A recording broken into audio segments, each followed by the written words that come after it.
Hi everyone! Magandang umaga po, magandang tanghali, good evening. At ito po yung ating video ngayon. Tayo ay magluto-luto ng simpleng ulam, dinengdeng. Who is relate here? Masarap po ito sa Bisaya, lauoy ba tawag dito? Sa amin, dinengdeng. Yan, meron pang ibang word o tawag. At hope you like this video guys. It's only 6 minutes. Ayan po. Hello everyone. Magluluto po tayo ngayon ng dinengdeng. At syempre yung dinengdeng may isda. Ayan. Yung isda na yan ay prinito ko pa kahapon. At ang ilinagay ko po dyan ay luya at saka syempre patis. Wala tayong bagoong. So, yan. Kanina ko po yan linagay para kasi riniser ko po yung isda nung naprito ko kahapon. So, yan. Medyo pinatagal ko muna na ito, nabubulol ako guys. Sorry. Para sumuot yung doon sa sabaw yung lasa ng isda. Para hindi na tayo maglagay ng kung ano-ano pang mga condiments like magic sarap or something else. So, ayan po, ang ilalagay ko po dyan ay okra at saka yung repolyo lang po. Yan lang po ang aming pananghalian ni Bonso. Ayan guys. Ayan yung isda. So, patamblingin natin. Patambling. Ano natin guys, ibaliktad natin kasi palayok po yung ginamit nating lutuan ng dinengdeng. So yan, linagay ko po dito is luya. As you can see, luya lang at saka patis guys. Tapos syempre yung isda ay linuto natin kahapon. Syempre prito, may mantika. Kaya ganyan po yung itsura. Ganyan ako magdingding guys. Inuuna ko yung sagpaw niya, yung halo niya.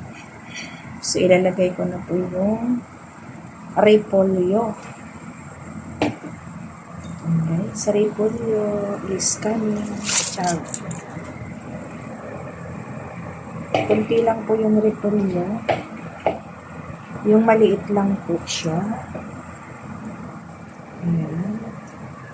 Tapos syempre, ilog-log natin yan. Lutuin ng konti. Tapos, ilalagay na natin yung okra. Yan, palambutin ng konti. Pero ayaw ko siyang overcook. Yeah? Simpleng luto ng dinengdeng. Salamat po sa inyong panonood ng cooking tayo ngayon.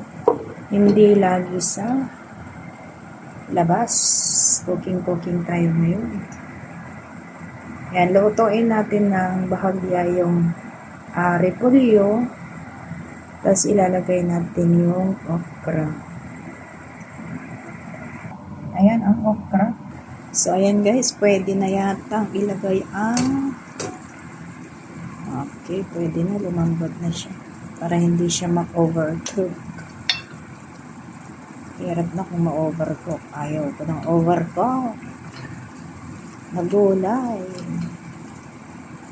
Bilis lang naman maluto guys yung okra. So, yan.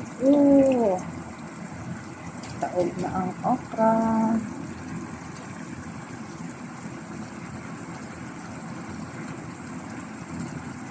Takpan.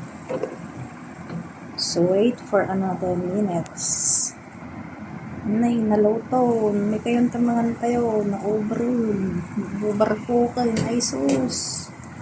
Adawinan tamangan kayo. Naloto na itan. Lato na, diba? Kain na po.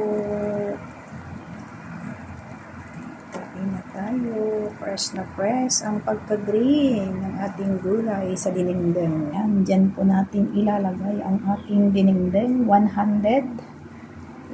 Yan na. Wata. Diba green na green? Ang ganda. Ganyan po ang pagluluto. Hindi overcook. Masarap yan. Mangantayon. Kain na po. Kainan na.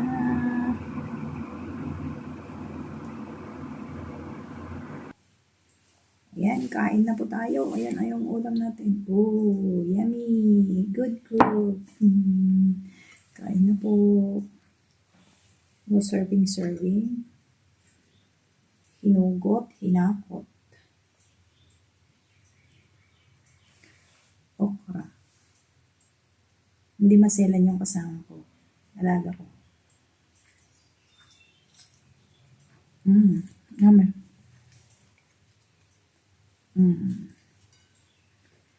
Kain po tayo.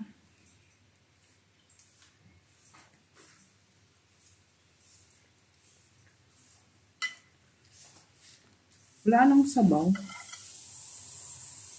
Wala na akong panglabay. Thank you for watching, guys. Bye! Kain na din po kayo. Salamat!